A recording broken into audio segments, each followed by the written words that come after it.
আমি আপনাদের সামনে এই চারজনে এত দৈরে আমরা শপথ করতেছি, ধরেন আপনারা একজন একজন হাত ধরে বসে।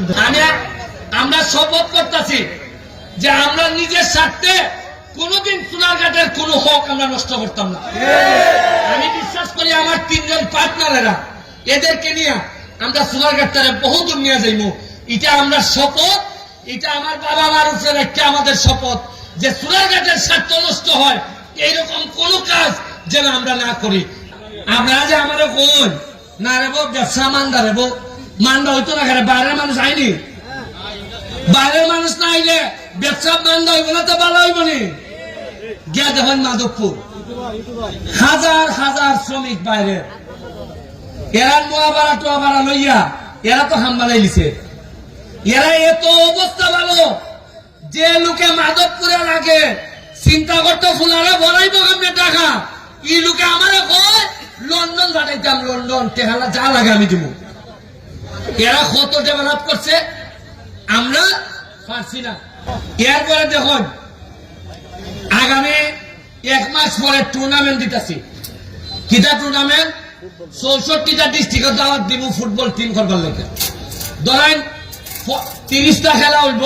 কয়টা খেলা হইব? 30টা ডিস্ট্রিক্টে ডিস্ট্রিক্টে ব্রাহ্মণবাড়িয়া, সিলেট, মৌলভীবাজারে, কিশোরগঞ্জে এইভাবে খেলা হইব। তাহলে আমার খরচ পড়বো মিনিমাম ধরেন 20 লাখ। আমার খরচ হইব কত? কিন্তু এই 20 লাখে সোনারঘাটের বাজার রেডিয়া দেব মিনিমাম 10 কোটি টাকা। কত দিব? এই যে ক্যামেরা দেখতেছেন এরা এরা খালি আমার বক্তব্য আর ফুটবল ম্যাচে খেলা দেখাইয়া খেলা নাইজেরিয়া গাইব, সাদা আইব, তার সাথে আলাপ আলোচনা করিয়া বাজারে বানাইব 20 কোটি, এরা মিনিমাম 1 কোটি টাকা বানাইব। জিগাই দেখুন আপনি কত গেল? 21 কোটি। এটা কিন্তু সরকারের বরাদ্দ না, আরো বেশি কত এলাকায় আরো বেশি। এই যে ক্যামেরা দেখতেছ সবাই টাকা ইনকাম করতেছে। এইখানে এমনও ছেলে আছে বিদেশ খাতার যাইবার টিকিট রেডি বলতো আছে, এ কয় আমি আর দেখতাম না। এইটা বাদ দিয়া জিগাইলাম কত, কয় 20 লাখ টাকা জমাই দিছি। আপনারা চিন্তাও করতে পারত না সোনারঘাটের ডেভেলপমেন্ট আমরা কোন দিকে লইয়া যাইতেছি। বুঝেন না কি যার জ্বালা হইলে 6 মাসের মধ্যে আমার মাইলে লাউন লাগে। আপনার কালকে আমি কইলাম যে যদি এখন সেক্রেটারির বিচারটা এই সময় হইতো তাহলে আমারে মারা থ্রেটটা এখনই দিতে পারলো না। কারণ এরা দেখছে অনেকে যে আরে বাজার সেক্রেটারি মাইলে লেখছি বিচার হয় না, আর ব্যারিস্টারে মারলে আচ্ছা না হয় 2-1 লাখ জেল গেল। একটা বিচার না হইলে পরবর্তী অপরাধের লাগে আবার নিশ্চিত হন লাগে। তবে আমি হইয়া যাইতেছি এমপি হয়েছি তো, আমি এই বিচারের জন্য এই চার্জশিটই কেন আসে না এইটার জন্য আমি আপনাদেরকে বলে যাচ্ছি, আমি এটা নিশ্চিত করব যেন বিচারটা নিশ্চিত হয়। তবে এইখানের মধ্যে আমাদের লোকজন আছে যারা অনেকে আসামি হয়েছে, তাদের ব্যাপারে আমার বক্তব্য অন্যায়ভাবে যেন কোন লোককে আসামি করা না হয়। তদন্তে যা আসবে এবং সুষ্ঠু তদন্তের মাধ্যমে যারা আসবে তারাই যেন তাড়াতাড়ি এই বিচারটা নিশ্চিত হয়। কারণ বিচার যত দেরি হয় ন্যায় বিচার তত বঞ্চিত হয়। এটা আমি হইতে দিতাম না। আরেকটা হইল এই যে ট্রাক আইএমডি যায় গিয়া ওই সিফা দিয়া ঢুকে 2টা ফুরা জ্যাম। একটা রাস্তা আছে টেলিফিরি রাস্তা, এখন হয়তো পৌরসভা করতো 13 ফিট না কত 14 ফিট। এটা পুরা বাইপাস ই রোড থেকে স্টেশন গিয়ে উঠছে, দেওয়ার গাছ গিয়ে উঠছে।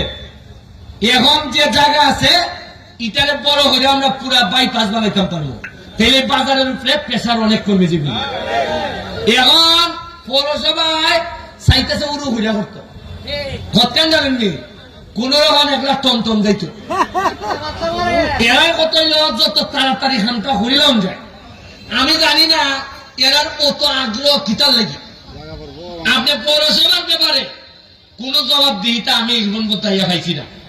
উপজেলাত আছে, মেম্বারিত আছে, চেয়ারম্যানিত আছে, পৌরসভার জবাবদিহি আমার জানা নাই।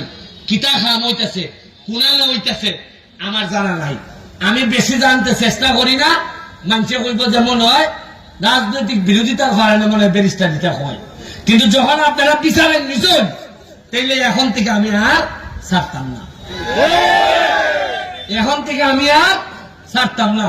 তবে আরেকটা কথা হয়ে শেষ করে নেন, যদি ব্যাক্সের অফিস ছাড়াও যা যা লাগে আমার সাথে যোগাযোগ করবে। আমি টেহা দিয়া কুল পাইতেছি না। আপনারা কইবা যেমন বেটায় মজা করে না, তা মাত্র 4.5 মাসে 4.5 মাসে প্রায় 6 থেকে 7 কোটি টাকা পাইছি খালি বাটবার লেগে। কত যে টিউবওয়েল পাইছি, সেলাই মেশিন পাইছি, আপনারা হিসাব দিয়ে কুলাইতে পারতাম না। সঠিকভাবে দিবে এই 5 বছরে আমার সোনারঘাট কোন গরিব লোক থাকতো না। যাই আজান পরিজীবী গিয়া আপনার কাছে অনেক কৃতজ্ঞতা। আর যদি মহিলা যায় গিয়া আপনারা সাক্ষী রেখে যায়, আমার পরে যেন আবারও খারাপ লোকটা যেন নেতা হইতো না পারে, এটা আমি আপনার কাছে দায়িত্ব দিয়ে যদি মহিলা যায় গিয়া আমি জানি না কতদিন বাঁচবো, মহিলা গেলে গিয়া আমার খারাপ লোক যেন আইতো না পারে ক্ষমতায়, এটা আমি নিশ্চিত করে দিয়ে গেলাম আপনার কাছে দিয়ে গেলাম। আর ওই লোকে আমরা যারা নেতৃবৃন্দ, আপনার একটু দাঁড়ান, বাচ্চা সব দাঁড়ান, মামা আপনিও দাঁড়ান। আমরা এই 4 জন আপাতত আমরা নতুন নেতা হয়েছি।